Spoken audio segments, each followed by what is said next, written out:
이스라엘의 멸망에 대해서 하나님께서 말씀하시는 것뿐만 아니라 주변 국가들에 대한 멸망에 대해서도 하나님께서 쭉 계속해서 말씀을 하십니다. 모압이나 암몬이나 애굽이나 등등의 나라들. 그런데 오늘 성경 본문에 나타난 말씀은 다메섹, 게달, 하솔, 그리고 뒤에 나오는 엘람 이런 나라들에 대한 멸망에 대한 이야기입니다. 다메섹, 그러면 다메섹은 시리아의 수도입니다. 시리아가 수도인 다메섹. 그래서 우리가 다메섹 그러면 잘 아는 곳이 사도 바울이 다메섹으로 예수 믿는 사람들을 잡으러 가다가 예수를 오히려 만난 사건을 우리가 기억을 하게 되죠. 이 다메섹에 대해서 다메섹의 심판을 받는다 이렇게 말씀을 하고 있는데, 다메섹에 대해서 말씀하는 것을 보면 어떤 말씀을 지금 다메섹에 하고 있느냐면, 뒤에 나타나는 27절 말씀을 보면 내가 다메섹의 성벽에 불을 지르리니, 이렇게 다메섹의 성벽, 다메섹의 성벽이라고 표현하고 있는 이 말씀은, 다메섹이라고 하는 나라는 오랜 전통을 가지고 있는 강력한 군사적인 힘을 가지고 있는 나라라는 그런 이야기입니다. 그래서 다메섹에 대해서 이야기할 때에 그 앞에 나오는 말씀 25절 보면 어찌하여 찬송의 성읍, 나의 즐거운 성읍이 버린 것이 되었느냐. 찬송의 성읍, 즐거움의 성읍 이렇게 표현하죠. 그러니까 찬송의 성읍, 즐거움의 성읍이라고 표현하는 것은 오랜 전통을 가지고 안정적인 군사력의 힘을 가지고 있는 성읍이라는 거죠. 그런데 이러한 성읍이 버림을 받았다. 왜 버림을 받았을까 하는 것이 이제 문제인 거죠. 이 버림을 받게 된 그 이유가 어디에 있을까? 대부분 성경은 계속해서 우리에게 말씀하고 있는 것이, 사람이 어떤 힘을 갖게 되면 그때부터 이제 문제가 생기는 거야.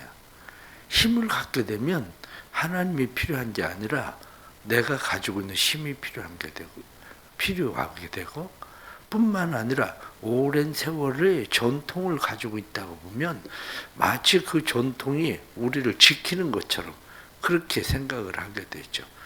그 중에 하나가 바리새인들을 보면 우리가 잘 알게 됩니다.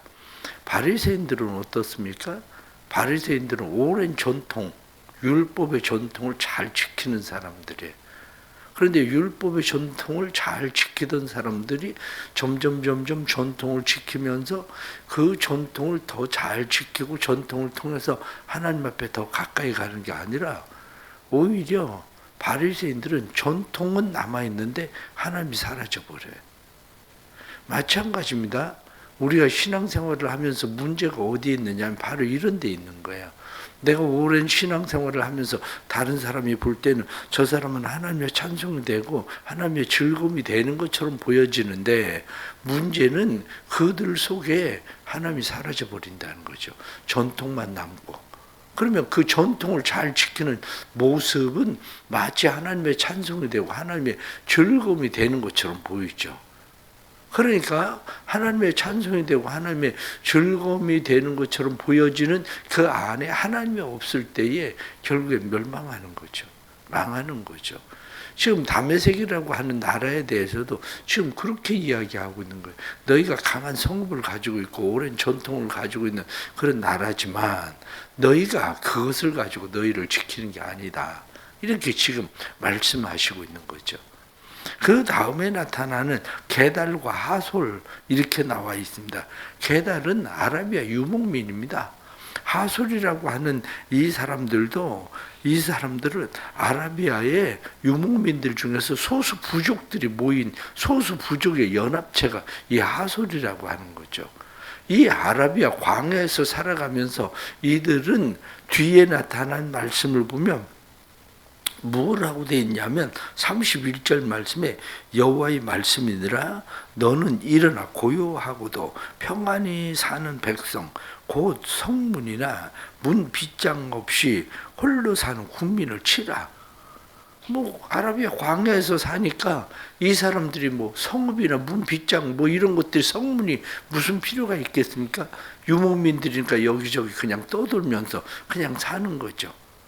유목민들이 그렇게 떠돌면서 왕도 없고 빗장도 없고 정치적인 구조도 없고 어떤 방어력도 굳이 필요하지 않고 그렇게 평안하게 그냥 우리는 우리끼리 그냥 평안하게 누구 원수 삼지 않고 우리는 그냥 사는 거야 이렇게 생각하고 그냥 살아갑니다. 그런데 하나님께서 말씀하시기를 이 사람들을 치라.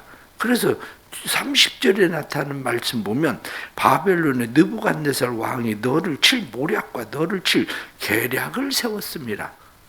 바벨론의 느부갓네살이 그들을 친다는 거야. 그들을 쳐서 그들의 모든 것들을 다 빼앗아라. 그래서 그들이 가지고 있는 낙타를 노략물이 될 것이다. 그리고 많은 가축이 탈취를 당할 것이다. 이렇게 지금 이야기를 하죠. 이 이야기는 역시 무슨 얘기냐면 사람들이 아니라고 편안하게 사는 거, 그게 어떤 면으로는 인간이 추구하는 것이기도 합니다.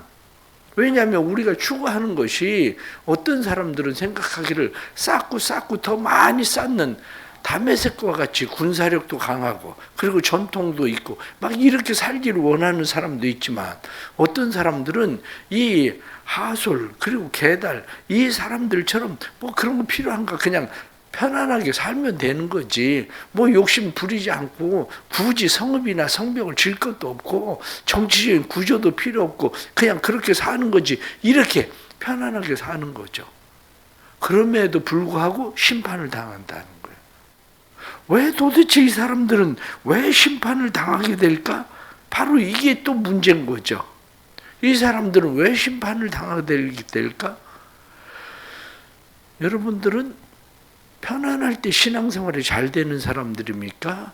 아니면 힘들고 어려울 때 신앙생활이 잘 되는 사람들입니까? 대부분의 사람들은 힘들 때 신앙생활이 잘 됩니다. 편안할 때 신앙생활이 잘 되는 사람은 탁월한 사람들이에요. 편안할 때 신앙생활이 잘 되는 사람들은 그 사람들은 하나님에 대한 개념이 관념이 분명한 사람들입니다. 그런데 편안할 때 대부분의 사람들은 신앙생활이 안 돼요. 여러분들 힘들고 어려워 보세요. 그러면 기본적으로 하나님 믿는 사람은 기도 안 할 수가 없습니다. 힘들고 어려우면 하나님에게 가까이 안 갈 수가 없어요.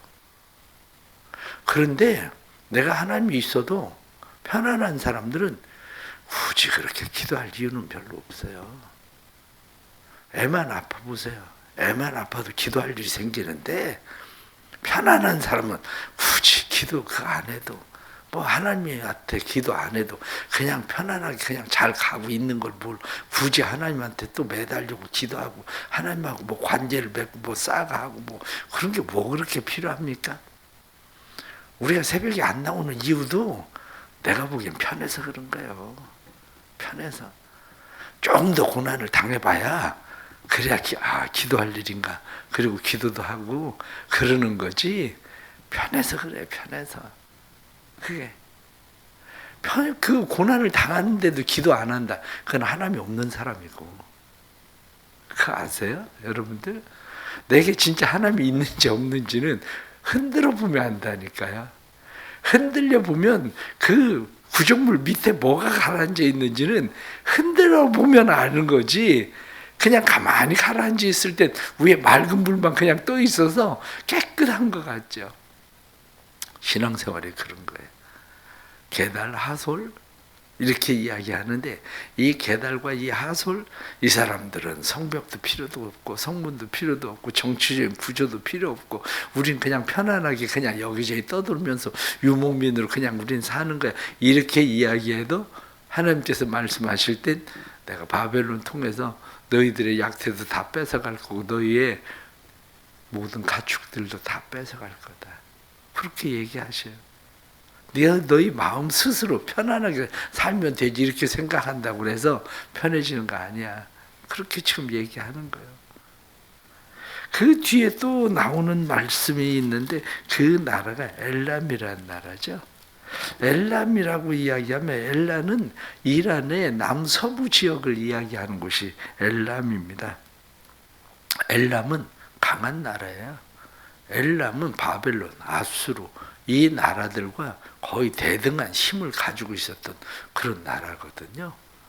그런데 이 엘람이 바벨론, 아수르 이런 나라들과 대등한 힘을 가지고 있었던 나라임에도 불구하고 그들도 역시 망한다.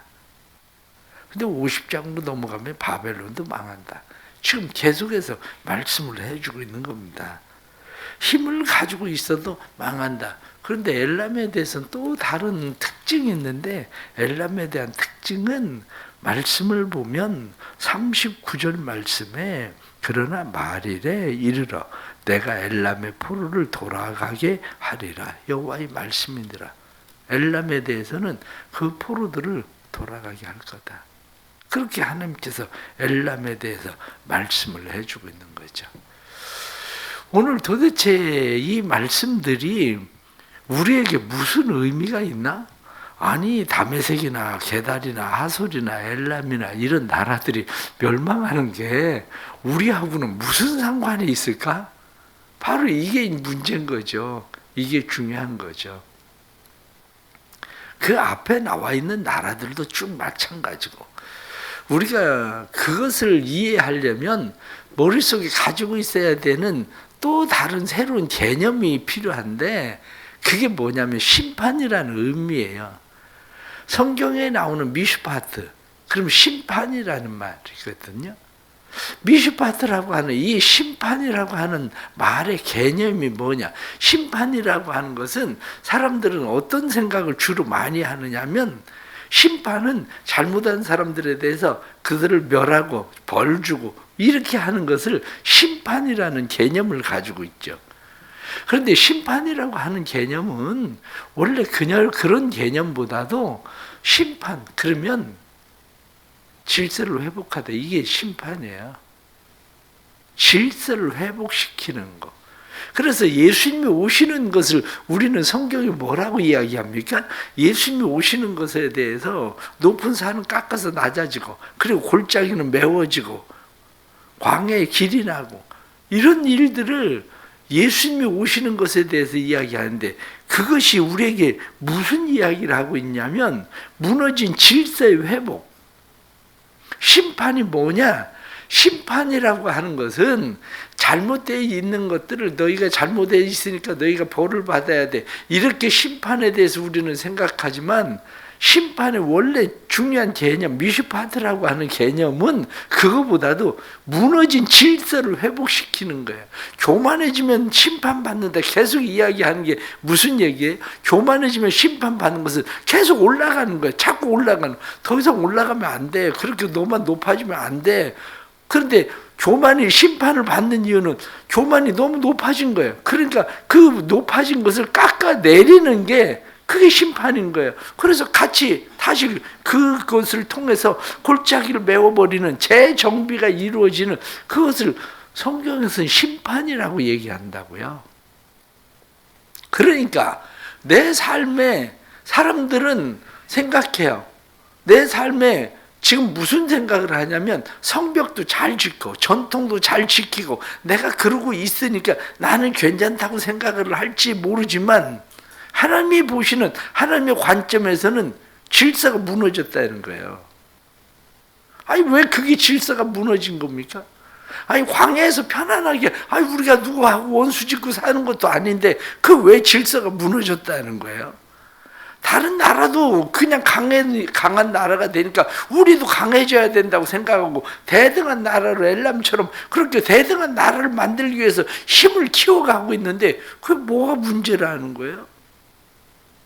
그러나 성경은 말씀하기를 심판이라고 이야기할 때에 심판이라고 하는 것은 어떤 그들이 무엇을 잘못했다 이렇게 이야기하는 것보다도 그들의 삶 속에 질서를 무너뜨리고 있는 게 잘못이라고 얘기하는 거예요.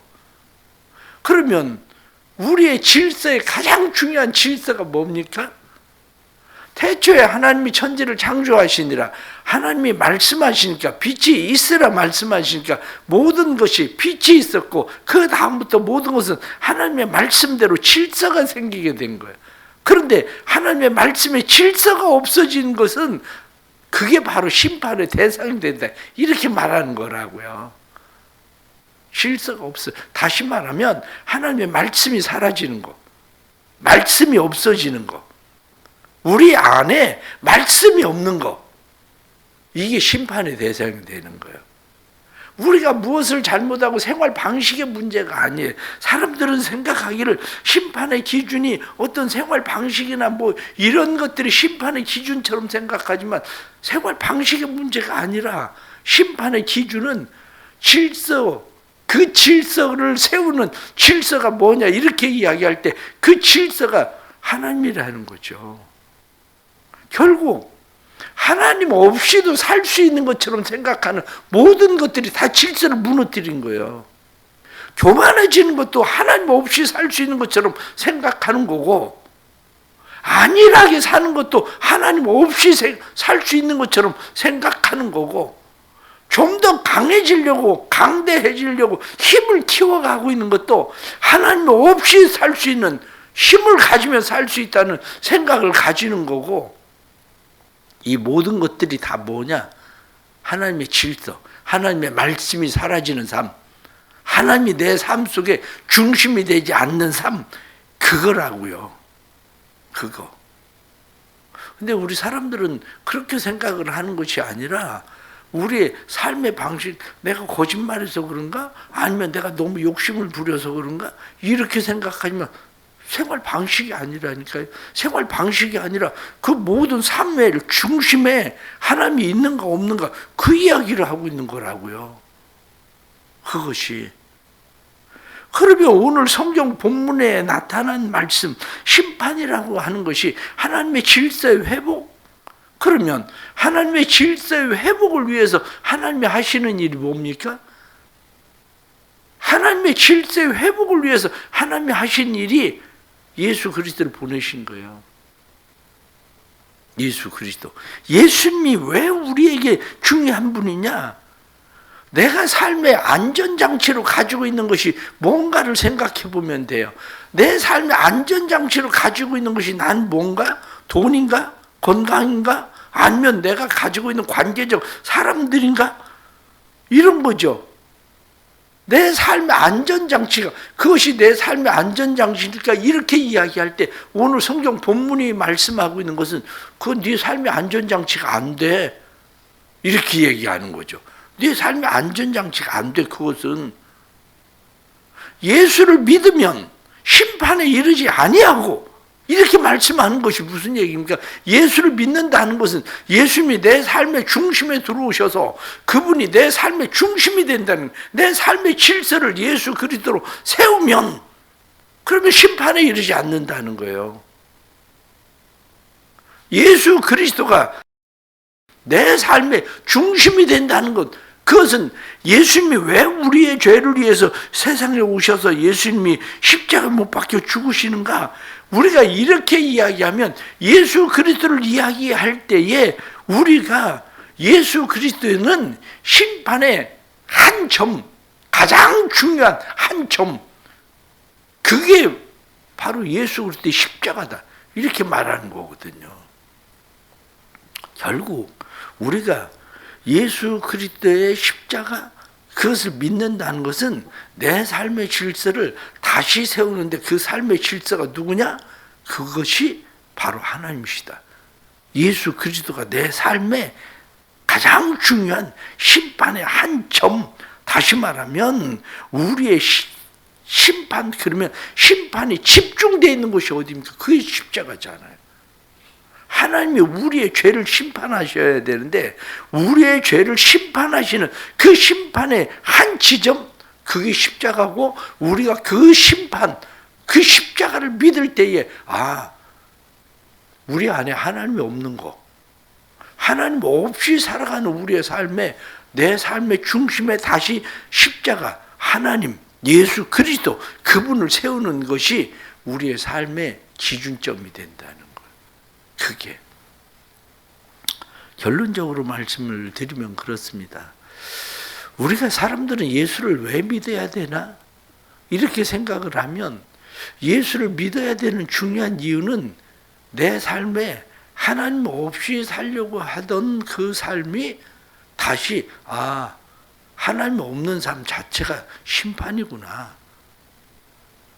하나님의 말씀이 없는 삶 자체가 심판이고 하나님을 의지하고 신뢰하고 살려고 하는 게 아니라 내가 그냥 아니라고 편안하게 성문도 없이 성벽도 없이 정치적인 구조도 없이 그렇게 그냥 사는 거 아니면은 정치적인 힘, 그 힘을 점점 더 강하게 해서 다른 나라들처럼 나도 힘을 가지고 있으면 되지 이렇게 생각하는 거 그거 아니면 우리가 전통적으로 쭉 지켜오면서 행하던 일들을 잘 지키고 그렇게 사는 거 그것이면 우리가 심판을 면할 수 있을 것처럼 생각하지만 성경은 그거 가지고 심판을 면할 수 있는 게 아니야. 심판을 면하는 거는 오직 너희 안에 말씀을 세워야 돼. 하나님을 세워야 돼. 예수 그리스도를 세워야 돼.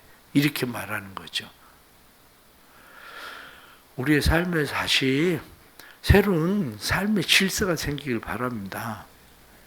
하나님이 우리 안에 계셔야 교만도 꺾이고요. 내가 의지하고 신뢰하던 것이 세상 것이 아니라 하나님이라는 사실을 인정하게 되고요.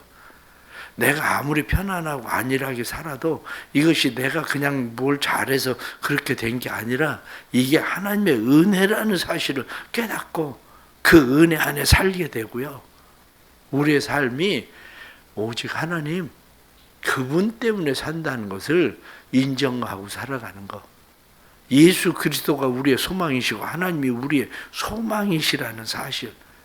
그래서 우리가 예레미야 50장 7절 하반절에 나타난 말씀을 보면 그들의 조상들의 소망이신 여호와께 범죄하였음인즉 그들의 소망이신 여호와 디모데전서 1장에는 우리의 소망이신 예수 그리스도 그렇게 말하는 것처럼 진짜 우리의 소망은 어디에 두고 살아야 되느냐?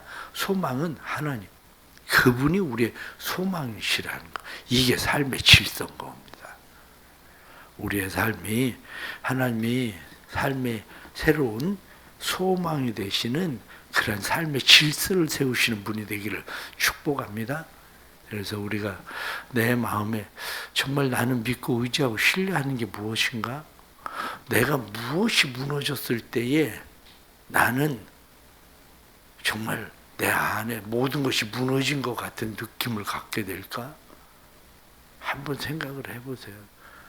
종종 느끼는 게 그런 거예요.